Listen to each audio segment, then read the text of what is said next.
Bloom taxonomy हम कर रहे थे। Yes ma'am. ब्लूम टेक्सोनोमी का हमने इंट्रोडक्शन पढ़ा था। बेंजामिन सैमुअल ब्लूम, इनका पूरा नाम था बेंजामिन सैमुअल ब्लूम। और आप क्या थे? आप बेसिकली एजुकेशनल साइकोलॉजिस्ट थे, है ना। इन्होंने सबसे पहले क्या किया था कि टीचिंग कैसे होनी चाहिए, टीचिंग को किस प्रकार से, टीचिंग अप्रोच रो, टीचिंग किस प्रकार से चले कि मैक्सिमम लर्नर की परफॉर्मेंस मैक्सिमम हो जाए, लर्निंग का लेवल मैक्सिमम हो और लर्नर मैक्सिमम परफॉर्म कर सके। इसलिए इन्होंने इसी को एग्जामिन करने के लिए, टीचिंग को अप्रोच करने के लिए इन्होंने मेथड दिया। टीचिंग किसके बेस पर होनी चाहिए? टीचिंग उद्देश्यों पर आधारित होनी चाहिए, ना कि किस पर? मूल्यांकन पर।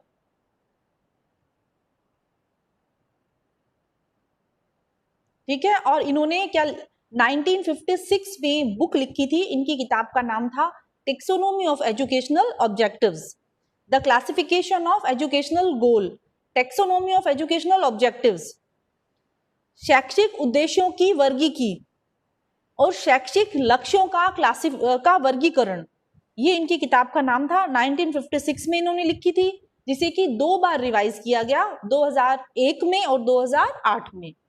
2 बार ये रिवाइज हुआ था ना। बेसिकली आपने क्या दिया था? आपने सीरीज ऑफ लर्निंग ऑब्जेक्टिव्स दिए थे। लर्निंग के जो ऑब्जेक्टिव्स होते हैं उनकी श्रृंखलाएं प्रदान की थी कि किस प्रकार से हमको अधिगम के उद्देश्य निर्धारित करने चाहिए और क्या अधिगम के उद्देश्य हो, और उनको एक्शन फॉर्म में भी बाद में इसको दिया गया था। इसका प्रभाव क्या रहा कि जितने भी एजुकेशनल करिकुलम थे, करिकुलास थे, पाठ्यक्रम थे, वो सभी रीस्ट्रक्चर्ड हो गए। उन सबको रीस्ट्रक्चर किया गया और उस दिन से आज तक इसी को फॉलो किया जा रहा है। ब्लूम ने क्या किया था? लर्निंग को 3 डोमेन में डिवाइड किया था। वो तीन डोमेन कौन कौन से? कॉग्निटिव, अफेक्टिव और साइकोमोटर। ये 3 डोमेन थे, संज्ञानात्मक, भावात्मक और क्रियात्मक, जिसमें फिजिकल स्किल्स आते हैं। और उन्होंने 6 लेवल दिए थे किसके? अधिगम के, लर्निंग के। सबसे पहले नॉलेज, ज्ञान, कॉम्प्रिहेंशन, एक्सप्लेनेशन या फिर बोध, एप्लीकेशन, अनुप्रयोग। जो भी ज्ञान है आपने लिया है, जो भी आप में समझ विकसित हुई है, उसका एप्लीकेशन, उसका क्रियान्वयन, उसको किस प्रकार से आप अपने दैनिक जीवन में उपयोग करोगे। और उसके बाद उसके साथ संश्लेषण, विश्लेषण, देन इवैल्यूएशन। ये 6 स्टेप, बेसिकली ये जो 6 स्टेप हैं, ये ब्लूम की फर्स्ट जो टेक्सोनॉमी की बुक थी 1956 में आई थी, उसमें दिए गए थे। ये बेस है। और फिर जब रिवाइज किया गया ब्लूम की टेक्सोनॉमी को 2001 में, उनके 2 स्कॉलर थे एंडरसन और कैर्थवाल, इनके द्वारा रिवाइज किया गया था। रिवीजन में इसका जो एरिया है वो थोड़ा ब्रॉड किया गया, ब्रॉड एरिया करके इसको प्रेजेंट किया गया। सेकंड रिवीजन, जैसा कि मैंने अभी आपको बताया था, 2008 में हुआ। 2008 में क्या किया गया था? ब्लूम टेक्सोनोमी का डिजिटलाइजेशन किया गया था, क्योंकि उस समय एजुकेशन टेक्नोलॉजी का इन्वॉल्वमेंट बहुत ज्यादा हो गया था एजुकेशन में। तो उसकी लाइट में टेक्सोनोमी को एक बार पुनः रिवाइज किया गया। और जब 2001 में इसका रिवीजन हुआ ब्लूम की टेक्सोनोमी का, पहले शैक्षिक उद्देश्यों की वर्गीकरण, किताब का नाम था, अब बुक का नाम हो गया a taxonomy of teaching, learning and assessment. इनकी बुक का टाइटल भी चेंज हुआ था। और ये बेसिकली इसमें क्या था? इसमें डायनामिक कॉन्सेप्ट को, क्लासिफिकेशन को, जो भी इन्होंने ब्लूम ने जो दिया था प्रारंभ में, उसको डायनामिक फॉर्म में प्रेजेंट किया गया था। किस प्रकार से वो गत्यात्मक या क्रियात्मक रूप में इसको प्रेजेंट करने का इसमें प्रयास किया गया था। ब्लूम की टेक्सोनोमी क्या करती है? ये लर्नर के इन्वॉल्वमेंट को बढ़ाती है कि अधिगमकर्ता, विद्यार्थी जितना ज्यादा इन्वॉल्व होंगे, जितना ज्यादा वो नॉलेज को डीपली लेंगे और जितना ज्यादा वो इंटरेक्शन करेंगे, उतना ही अधिगम का स्तर बढ़ेगा। ये इनका बेसिक कॉन्सेप्ट था ब्लूम की टेक्सोनोमी का। फिर इसमें क्या है? इन्होंने नॉलेज को रियल वर्ल्ड से भी जोड़ा। ऐसे नहीं है कि आपने ज्ञान ले लिया बस सिर्फ किताबी ज्ञान, नहीं, वो रियल वर्ल्ड में आपका कैसे उपयोग किया जाएगा, मतलब बच्चा अपने संसार में, अपने दैनिक जीवन में उस ज्ञान को कैसे उपयोग करेगा, कैसे इंप्लीमेंट करेगा, इसकी जानकारी भी इसमें दी गई थी। और फिर ये हमने कल इनके जो 6 लेवल थे वो जो इनकी रिवाइज बुक में आए थे 2001 में, एंडरसन एंड कैर्थवाल ने जब इनको रिवाइज किया तो इसको इस तरह से दिया था। रिवीजन में इन्होंने क्या जोड़ा, क्रिएट को या क्रिएटिविटी को इन्होंने जोड़ा था। रिमेंबर, अंडरस्टैंडिंग, एप्लीकेशन या अप्लाई, एनालाइज, इवैल्यूएशन, ये यहां तक ब्लूम ने बेसिकली दिया था स्टार्टिंग में, पर स्टैटिक फॉर्म में दिया था। इसको डायनामिक फॉर्म में करते हुए और क्रिएट करना या क्रिएटिविटी को भी साथ में जोड़ा था। इसे हम देखते हैं ब्लूम की जो टेक्सोनॉमी है। रिमेंबर में हमने क्या रखा था, रिकॉल फैक्ट का, जो भी तथ्य हैं उनको रिकॉल करना, और बेसिक कॉन्सेप्ट, किसी भी सब्जेक्ट के बेसिक कॉन्सेप्ट इसमें आएंगे रिमेंबरिंग में, जिसमें परिभाषित करना, उसको डुप्लीकेट करना, लिस्ट बनाना, उसको मेमोराइज करना, रिपीट करना, ये सब इसमें आएगा। जब भी आप लेसन प्लान बनाओगे या लेसन प्लान करते हो आप, तो सबसे पहले लिखते हो ज्ञान। ज्ञान में आप फिर सामने लिखते हो आप अपेक्षित व्यवहारगत परिवर्तन, मतलब आप जब बच्चे को जो भी चैप्टर पढ़ाओगे, जो भी XYZ, फॉर एग्जाम्पल हम उनको डाइजेस्टिव सिस्टम के बारे में बता रहे हैं, पाचन तंत्र आप पढ़ा रहे हो, एक एग्जाम्पल लेते हैं, तो पाचन तंत्र में सबसे पहले ज्ञान दोगे आप। ज्ञान में आप क्या दोगे, उसको डेफिनेशन बताओगे, डाइजेस्टिव सिस्टम की क्या डेफिनेशन है। तो अपेक्षित व्यवहारगत परिवर्तन क्या होगा कि बच्चा डाइजेस्टिव सिस्टम या पाचन तंत्र को परिभाषित कर सकेगा। पाचन तंत्र से संबंधित विभिन्न ऑर्गन्स, विभिन्न उसके भाग, उनकी लिस्टिंग कर सकेगा, या उनकी सूची तैयार कर सकेगा, या प्रत्यास्मरण कर सकेगा, अभिज्ञान कर सकेगा। ये पार्ट आप ज्ञान के अंतर्गत लिखते हैं, जिसको यहाँ पर रिमेंबर की फॉर्म में दिया है। फिर देन सेकंड लेवल जो इससे अपर लेवल है वो आता है एक्सप्लेनेशन का। एक्सप्लेनेशन का लेवल जब अंडरस्टैंडिंग पर आप काम करते हैं, इस ज्ञान के आधार पर ही बच्चे में समझ विकसित होती है, जिसको आप बोध के रूप में लिखते हैं। आप लेसन की डायरी में बोध के रूप में लिखते हैं।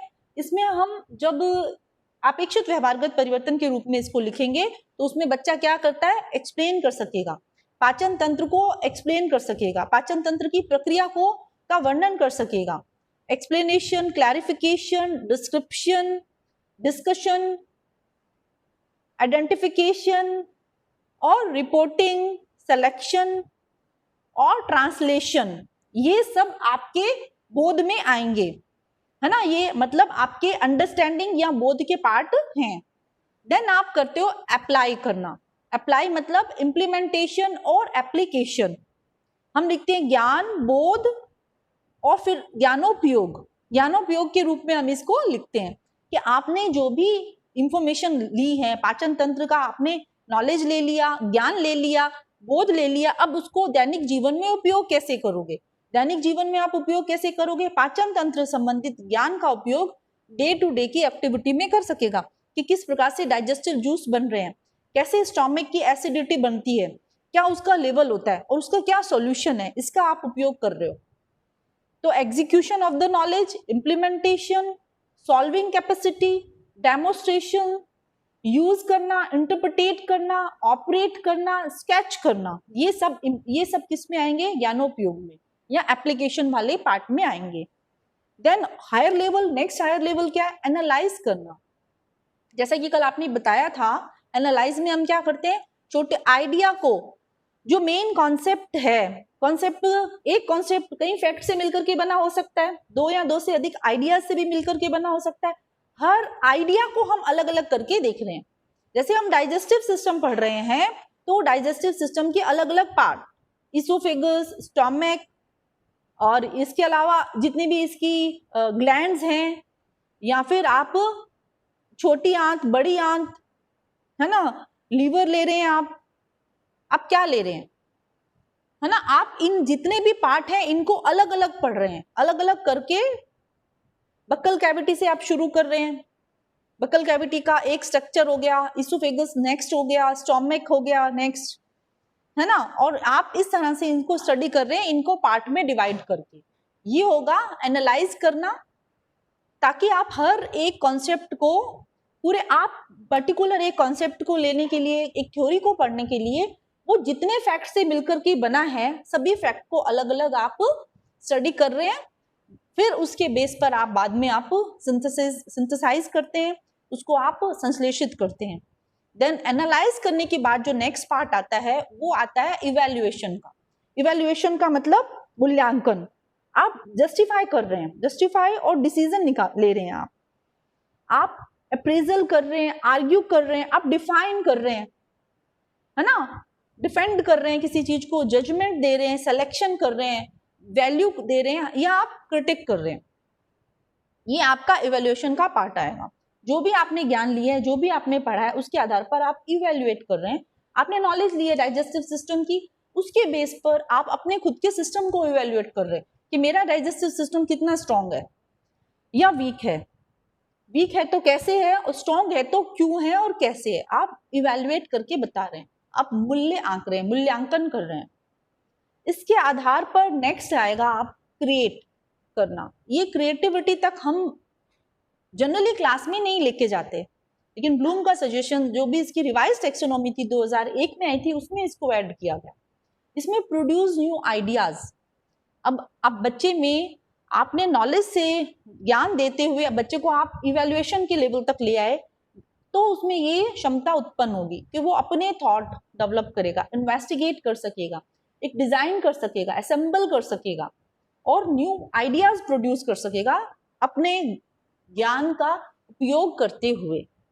तो ये यहाँ तक हम आगे बढ़ते हैं, और ये हमारा एक ब्लूम का टेक्सोनॉमी जो रिवाइज हुई थी, उसको एक्शन वर्ब में लिया गया था, उसको डायनामिक फॉर्म में प्रेजेंट किया गया था, वो ये डायनामिक फॉर्म है।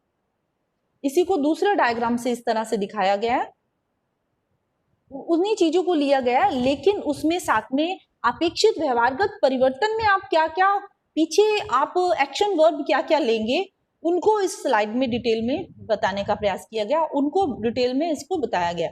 जैसे आप सबसे पहला जो ज्ञान का है, प्रत्यस्मरण, प्रत्याभिज्ञान, परिभाषित करना, लिस्ट बनाना, याद करना, रिपीट करना, ये सब चीजें आप ज्ञान में लिखेंगे। अब देखिए, अपेक्षित व्यवहारगत परिवर्तन जब आप लिखते हैं तो उसके दो पार्ट होते हैं। एक पार्ट आपका कंटेंट का, दूसरा पार्ट आपका ऑब्जेक्टिव का। हम कौन से लेवल पर हैं और क्या ऑब्जेक्टिव्स हम प्राप्त करना चाह रहे हैं, दूसरा पार्ट ऑब्जेक्टिव से आएगा। फॉर एग्जाम्पल, विद्यार्थी पाचन तंत्र का प्रत्यास्मरण कर सकेगा, ये हमने लिखा अपेक्षित व्यवहारगत परिवर्तन। पाचन तंत्र क्या हुआ, कंटेंट हो गया, विषय वस्तु जो आप पढ़ाना चाह रहे हैं, जो आप समझाना चाह रहे हैं। प्रत्यास्मरण या प्रत्याभिज्ञान, जिसको रिकॉल या रिकॉग्नाइजेशन कहते हैं, ये क्या हो गया, ये ऑब्जेक्टिव हो गया। ये ऑब्जेक्टिव कहाँ लेके गया आपको, रिमेम्बरिंग में, नॉलेज में और इनिशियल लेवल में आपको ये बता रहा है। इसी प्रकार अंडरस्टैंडिंग, अंडरस्टैंडिंग में समझ है, तो इसमें हम क्या करते हैं, क्लासीफाई करते हैं, डिस्क्राइब करते हैं, डिस्कशन करते हैं, एक्सप्लेन करते हैं, आइडेंटिफाई करते हैं, रिकॉग्नाइज करते हैं, ट्रांसलेट करते हैं। अभी जैसा कि मैंने आपको बताया, एप्लीकेशन में आप कुछ स्क्रैच कर सकते हो, आप कुछ शेड्यूल कर सकते हो, कुछ इंटरप्रिटेट कर सकते हो, या उसको आप अपने आपके डे टू डे एक्टिविटी में उसको यूज कर रहे हो। एनालाइज करना, एनालाइज में कंपेयर करना, आप कॉन्ट्रास्ट करना, आप डिफरेंशिएट करना, डिस्क्रिमिनेट करना, डिस्टिंग्विश करना, एग्जामिन करना, एक्सपेरिमेंट करना, ये सब आपके एनालिसिस के पार्ट हैं। देन इवैल्यूएशन, इवैल्यूएशन में मतलब आप judgement, selection, support, value, assessment, testing, ये सब इसमें आएगा। ये सब जो मैं आपको बता रही हूँ, ये आपके डायनामिक या फिर आपके ये वर्ब्स हैं, उसको मतलब क्रियाएं हैं, वो क्रियाएं हैं जिन्हें आप जोड़ेंगे कंटेंट के साथ, तो आपका उद्देश्य बनेगा अपेक्षित व्यवहारगत परिवर्तन के फॉर्म में। और फिर लास्ट है क्रिएटिंग। क्रिएटिंग बहुत कम हम क्लासरूम में, मैं फिर रिपीट कर रही हूँ, लेकिन हमें यहाँ तक लेके जाना चाहिए। अभी जो मॉडर्न सिस्टम है, जिसमें हम चाहते हैं बच्चे में क्रिएटिविटी तक डेवलप हो, बच्चा इनोवेटिव हो, उसमें रिसर्च का एटीट्यूड डेवलप हो, तो हमें यहाँ इस लेवल तक उसको लेके आना पड़ेगा। जिसमें वो अपने आइडियाज जनरेट करेगा, है ना, नए आइडियाज प्रोड्यूस कर सकेगा, अपना पॉइंट ऑफ व्यू रख सकेगा। इसके लिए हमें यहाँ तक उसको लेके आना पड़ेगा, जिसमें फॉर्मुलेट करना, राइटिंग करना, कुछ डिजाइन करना, कुछ डेवलप करना, कुछ क्रिएट करना, कंस्ट्रक्ट करना, ये सब इसमें आएगा। ये ब्लूम की रिवाइज टेक्सोनॉमी है जिसमें एक्शन वर्ब भी दिए हुए हैं। यहां तक सबको समझ में आ गया? Hello? Yes ma'am. Yes ma'am. अब हम नेक्स्ट पढ़ते हैं। अब देखो, जो ये 6 लेवल दिए थे ब्लूम ने, ब्लूम की टेक्सोनॉमी में हम जो ये 6 लेवल पढ़ रहे हैं, ये 6 लेवल क्या है? एक तो हायरार्की से जुड़े हैं। हायरार्की का मतलब आप समझते हैं? मतलब पहले स्तर से दूसरा स्तर ऊंचा होगा, दूसरे से तीसरा ऊंचा होगा, तीसरे से चौथा ऊंचा होगा। इसको असेंडिंग या डिसेंडिंग और असेंडिंग दोनों ऑर्डर में इसको लगा सकते हैं। असेंडिंग मतलब बढ़ता हुआ, डिसेंडिंग मतलब गिरता हुआ, ठीक है। और ये साथ में ये क्या है? कॉम्प्लेक्सिटी है, मतलब इसमें क्या है? हर लेवल इंडिविजुअल है, इंडिपेंडेंट है, मतलब ज्ञान अपने आप में परिपूर्ण है, इंडिपेंडेंट है, पर वो जुड़ा है बोध से, अंडरस्टैंडिंग से या कॉम्प्रिहेंशन से जुड़ा है। रिमेम्बरिंग या नॉलेज कैसे जुड़ा है? नॉलेज होगी तभी आप अंडरस्टैंडिंग के लेवल तक जाओगे, ठीक है। और अंडरस्टैंडिंग में और पर नॉलेज अपने आप में सफिशिएंट है, इंडिपेंडेंट है। ऐसा नहीं है कि नॉलेज को समझने के लिए आपको अंडरस्टैंडिंग को आपको समझना पड़ेगा, नहीं, क्योंकि वो बेसिक है। पर आप अंडरस्टैंडिंग पर जाने के लिए आपको नॉलेज एसेंशियल है, ठीक है। इस तरह से ये एक दूसरे से इंडिपेंडेंट होते हुए भी एक दूसरे के साथ जुड़े हुए, इंटरडिपेंडेंट है। हम इसको इंडिपेंडेंट भी कहेंगे और इंटरडिपेंडेंट भी कहेंगे। हर लेवल होलिस्टिक लर्निंग आउटकम, मतलब एक होल परिपूर्ण अधिगम संप्राप्तियों के लिए अपने आप को कंट्रीब्यूट करता है। मतलब जैसे आपने डाइजेस्टिव सिस्टम पढ़ाया बच्चे को, तो डाइजेस्टिव सिस्टम को पूरी तरह से समझने के लिए, डाइजेशन से रिलेटेड डिजीज को डायग्नोस करके उसकी रेमेडी, प्रॉपर उसकी रेमेडी देने तक की क्षमता विकसित करने के लिए, और यहाँ तक की क्षमता विकसित करने के लिए कि बच्चा डाइजेस्टिव सिस्टम का ना सिर्फ ड्रॉ बना कर सकता है, बल्कि उससे संबंधित बीमारियों को भी पहचान लेगा और उसमें उसका क्या समाधान हो वो भी प्रस्तुत कर सकता है, और उसमें एक रिसर्च का एटीट्यूड डेवलप हो। इस लेवल तक ले जाने के लिए सभी जितने भी 6 हमने लेवल पढ़े हैं वो जरूरी है। ये होलिस्टिक, ये क्या है? एक होलिस्टिक लर्निंग आउटकम है, मतलब आपको संपूर्ण अधिगम संप्राप्तियां, उनको प्राप्त करने के लिए हर लेवल अपना अपना कंट्रीब्यूशन देता है और आपस में इंटरडिपेंडेंट है, एक दूसरे से जुड़ा हुआ भी है। और इसको एक उसने पिरामिड के रूप में प्रस्तुत किया। अभी जो अपन ने देखा वो एक पिरामिड की फॉर्म में था, जैसे जैसे ऊपर बढ़ रहे हैं अब ये पिरामिड इन्वर्ट भी हो सकता है, इवन भी हो सकता है और इन्वर्ट भी हो सकता है, पर उन्होंने इसे एक पिरामिड के रूप में प्रेजेंट किया था, और ये बताने के लिए कि किस तरह से एक दूसरे से जुड़े हैं। फिर लेवल 1 रिमेम्बरिंग, ये मैं आपको बता चुकी हूँ, है ना। इसमें वर्ब्स कौन कौन सी रहेंगी? रिकॉग्नाइज करना और रिकॉल करना। अंडरस्टैंडिंग में बेसिकली एग्जाम्प्लीफाई करना, क्लैरिफाई करना, समराइज करना, इन्फ्रेंस करना, कंपेयर करना और एक्सप्लेन करना। इसी तरह से हमने पढ़ा था एप्लीकेशन में एग्जीक्यूट करना, इम्प्लीमेंट करना, ये एग्जीक्यूशन के पार्ट है। एनालाइज में differentiation, organisation, attributing and then evaluation में डिसीजन लेना, चेक करना, क्रिटिक करना किसी चीज की, और क्रिएटिंग में जनरेटिंग, प्लानिंग, प्रोसीड्यूरिंग, ये सब इसके पार्ट हैं। ये पूरी हमारी ब्लूम की टेक्सोनोमी है, और मैं आशा करती हूं कि आपको अच्छी तरह से समझ में आ गई होगी ब्लूम टेक्सोनोमी। और देखो इसमें इन्होंने क्या किया है, अगर हम सेपरेट टेक्सोनॉमी और टाइप ऑफ नॉलेज के बेस पर इन्होंने कॉग्निटिव पार्ट को अगर अलग करेंगे, तो हम नॉलेज को बांट कर, एक तो फैक्चुअल नॉलेज मतलब तथ्यात्मक ज्ञान, बच्चे को तथ्यात्मक ज्ञान देना, नॉलेज ऑफ टर्मिनोलॉजी, ये 2 चीजें हम किसमें ले रहे हैं? नॉलेज के अंतर्गत। नॉलेज में या तो तथ्यों का ज्ञान दिया जाएगा या टर्म्स की नॉलेज दी जाएगी, है ना, या फिर स्पेसिफिक डिटेल्स और एलिमेंट्स बताए जाएंगे नॉलेज में, है ना, और कॉन्सेप्चुअल नॉलेज, या फिर कॉन्सेप्ट, कोई कॉन्सेप्ट बताएंगे, कॉन्सेप्ट की नॉलेज होगी, या फिर नॉलेज में क्या होगा, कोई क्लासिफिकेशन या कैटेगरी बता रहे हैं। नॉलेज में हम प्रिंसिपल बता सकते हैं, जनरलाइजेशन बता सकते हैं, है ना, कोई थ्योरी का नॉलेज दे सकते हैं, मॉडल की नॉलेज दे सकते हैं, या किसी स्ट्रक्चर की नॉलेज दे सकते हैं, या प्रोसेस की नॉलेज दे सकते हैं। ये नॉलेज को पूरा फैला के बताया है आपको।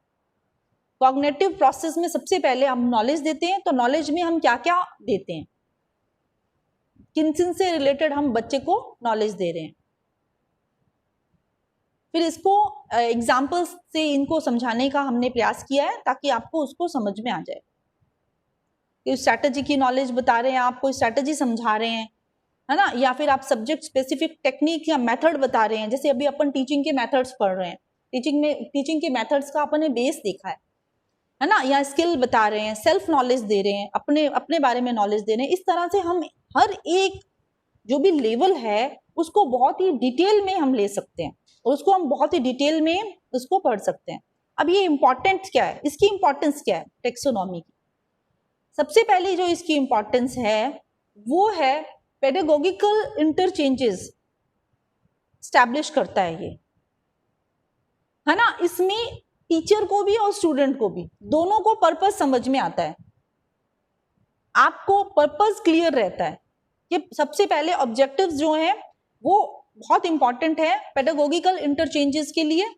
मतलब टीचर और स्टूडेंट दोनों को बहुत फायदा रहेगा अगर हमारे उद्देश्य क्लियर हैं। तो जितने ज्यादा उद्देश्य क्लियर रहेंगे हमें भी और आपको भी उतना ही पढ़ने में आपको आसानी रहेगी। ये ऑब्जेक्टिव्स को क्लैरिफाई करता है ना। Having a organise set of objectives help to teacher को अब क्या हेल्प मिलती है बताओ?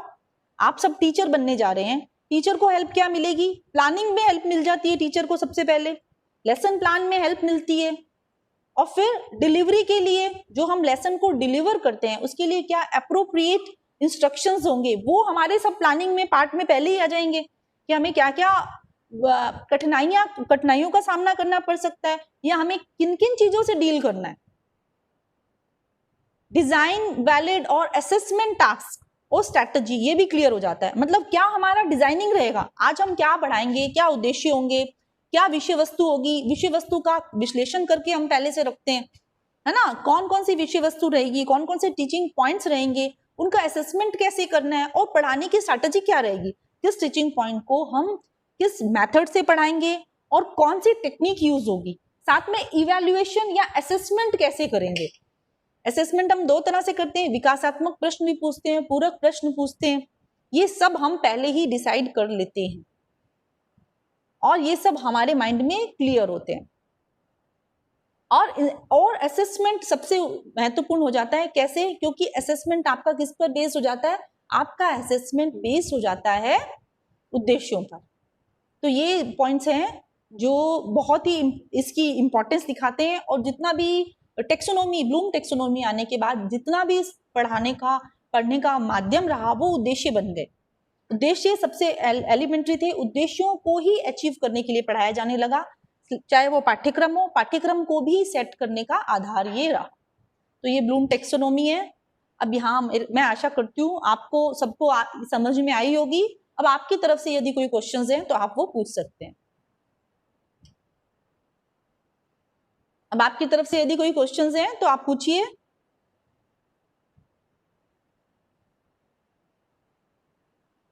सिर्फ 6 लोग ही थे आज की क्लास में। Hello ma'am.